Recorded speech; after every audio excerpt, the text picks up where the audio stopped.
All right, so I want to talk about gentle parenting and how it actually died, because I don't think it's the story that you think it is. The first real study of gentle parenting wasn't actually published until 2024. And before that, there was zero empirical research behind it. But there was already millions of parents that were already raising their kids on it. So if there wasn't any research, who filled the gap?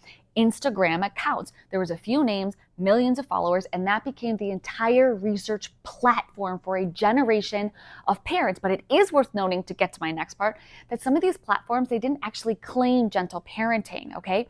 They posted some scripts, they coined some words, changed things around, and the public did the rest. It's also important to note that this was a business. It wasn't a grassroots movement. And when the backlash came out, some of those exact same accounts pushed back on that label too. But by that time, the public had already moved on, because who came walking through the door? It wasn't a psychologist. It wasn't a researcher.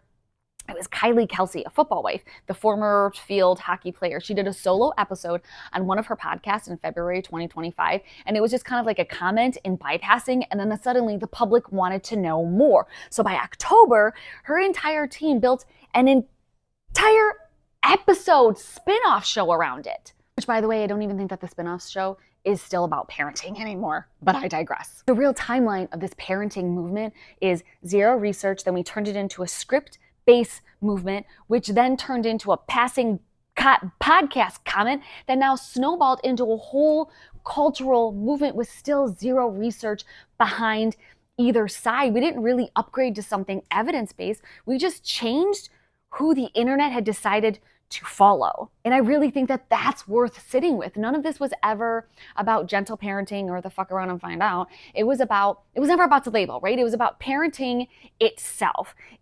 It got flattened into a trend that was packaged and branded and replaced with every algorithm when we got bored.